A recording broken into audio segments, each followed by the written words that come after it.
नमस्कार, आप सभी का स्वागत है। दरभंगा जिला के कलेक्टर एसएम त्यागराजन ने ऑक्सीजन प्लांट का निरीक्षण किया था और उन्होंने उस ऑक्सीजन प्लांट का तारीफ किया है। सबसे बड़ी बात बता दें कि दरभंगा का एक ऑक्सीजन सिलेंडर बॉटलिंग प्लांट कोविड-19 की जिंदगी बचाने में मददगार साबित हो रहा है। यह प्लांट बिहार के गिने चुने ऑक्सीजन कारखानों में से एक है। सदर प्रखंड के माधवपट्टी में यह आपको बता दें कि प्लांट है। सबसे बड़ी बात यह बता दें कि तकरीबन सभी जिलों में ऑक्सीजन सिलेंडर की सप्लाई होती है और पूरे बिहार में इस बॉटलिंग प्लांट से ही सिलेंडर की मांग बढ़ती जा रही है। 2016 में स्थापित इस कारखाने में इसी गांव के आसपास के 15 मजदूर काम करते हैं, जिनके घर की रोजी रोटी इस कारखाने से चलती है।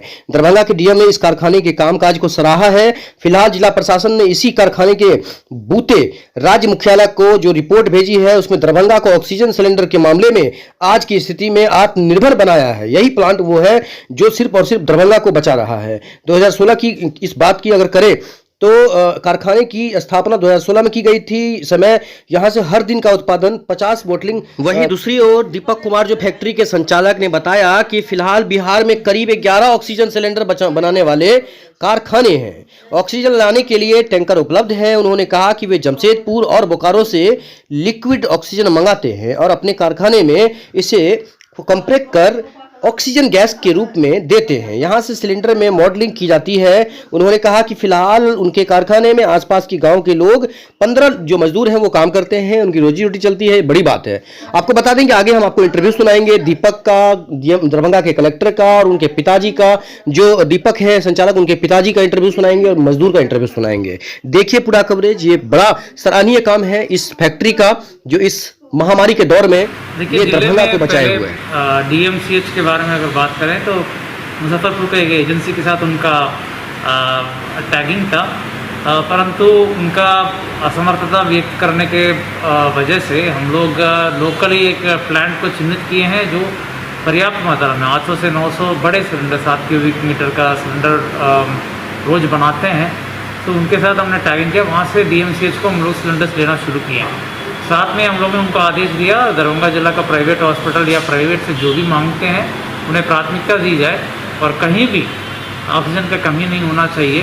तो और खुशी की बात है कि BMSACL द्वारा आज से डीएमसीएच में नेवी प्लांट शुरू करा दिया गया, जिसमें 45 गैस सिलेंडर्स प्रतिदिन, ऑक्सीजन सिलेंडर्स प्रतिदिन भरा जा सकता है। तो इस सबको देखते हुए तत्काल ऑक्सीजन का कोई कमी नहीं है और हम लोग सतर्क हैं कि आगे जो भी आवश्यक कार्रवाई होगा, कदम उठाना पड़ेगा, हम लोग उठाएंगे।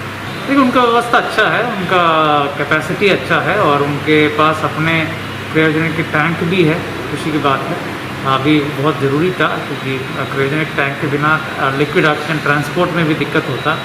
तो ये सबको देखते हुए उनके कैपेसिटी को हम लोगों ने आकलन किया था, हमने खुद भ्रमण किया था और उनका सप्लाई हम लोग सुनिश्चित कराने के लिए हर कदम उठा रहे हैं, हर संभव प्रयास कर। सुरक्षा के लिए वहाँ पर होमगार्ड दिया गया है ताकि किसी भी प्रकार की मारामारी या कुछ मतलब अनावश्यक विधि व्यवस्था की समस्या उत्पन्न नहीं हो। इसको देखते वहाँ पर विधि व्यवस्था के लिए मजिस्ट्रेट ऑफ पुलिस की नियुक्ति किया गया।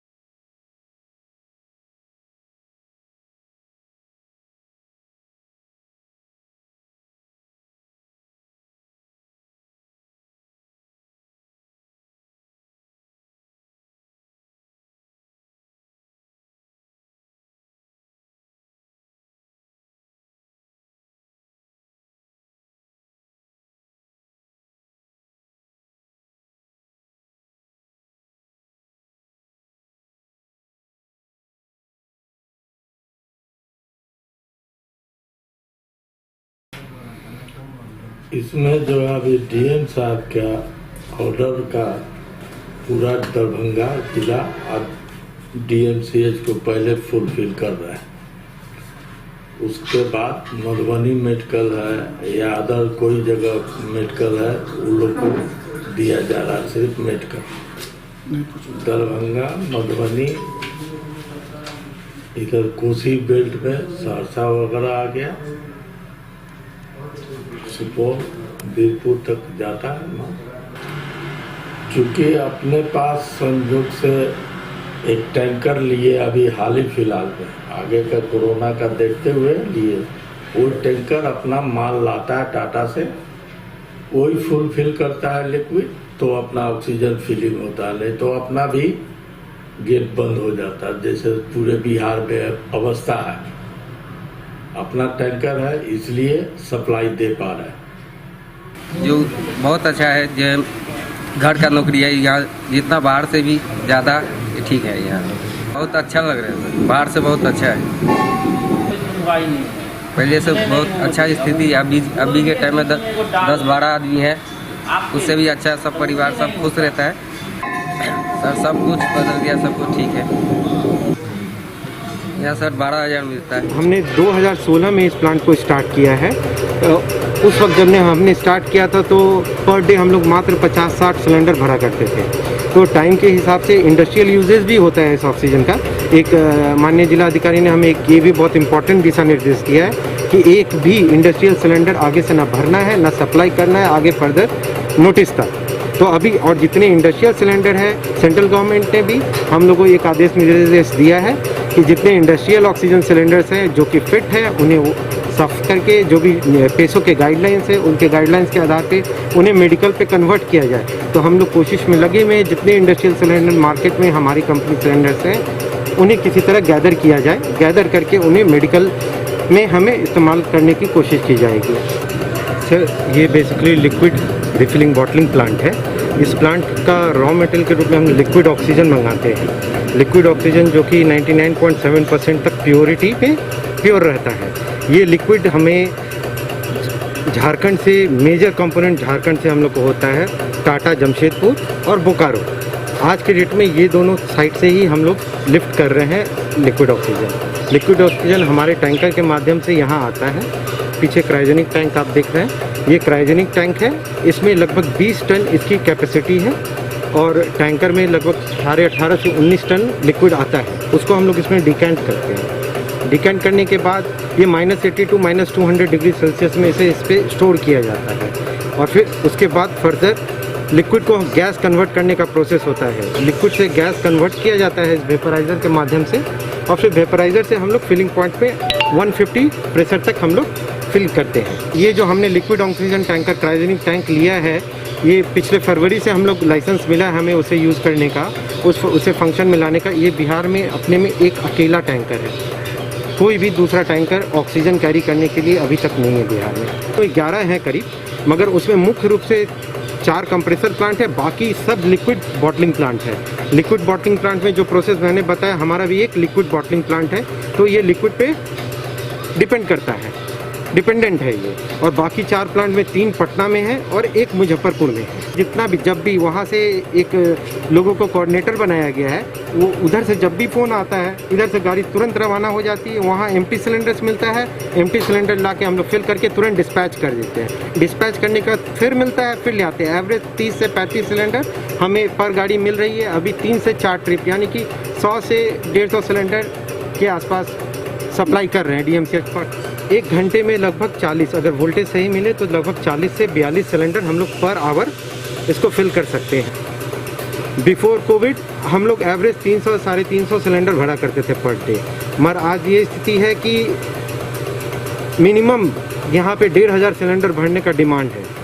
DM साहब जो हमारे हैं, उनके निर्देश अनुसार हम लोग सबसे पहले प्रेफरेंस दरभंगा को दे रहे हैं। DMCH फर्स्ट प्रायोरिटी में सिलेंडर जब भी हमें मिल रहा है, उनके तरफ से सिलेंडर हम लोग ला रहे हैं, उसको रिफ़िल करके वहाँ भेज रहे हैं। सेकंड प्रायोरिटी में दरभंगा के जो लोकल डीलर्स हैं या जो हॉस्पिटल्स हैं, वो उनके सिलेंडर्स हम लोग रिफ़िल कर रहे हैं। हमारे यहाँ से सिलेंडर यहाँ से लेके किशनगंज, दरभंगा से किशनगंज मतलब सहरसा, सुपौल, मधेपुरा, मधुबनी, जयनगर, सुपौल, ये पूरे रूट में इधर से जा रहा है। इधर से सीतामढ़ी, मुजफ्फरपुर, और अब ऐसी स्थिति हो गई है कि इवन चंपारण और बक्सर, पटना, यहाँ से भी फ़ोन आने लगा है सप्लाई देने के लिए, जिसमें हम लोग पूरी तरीके से समर्थ है नहीं। माननीय जिला अधिकारी जी आए थे यहाँ पे और यहाँ पे 1-1.5 घंटे तक रहे हैं और यहाँ का पूरी तरीके से निरीक्षण लिया है। यहाँ की कैपेसिटी देखें कैसे भरा जाता है और यहाँ पे क्या नियम है, क्या गाइडलाइंस है, ये सारा हम लोग को बताया और आदेश दिया है कि सबसे पहले दरभंगा को प्रायोरिटी में हमें देखना है, DMCH सबसे फर्स्ट प्रायोरिटी में है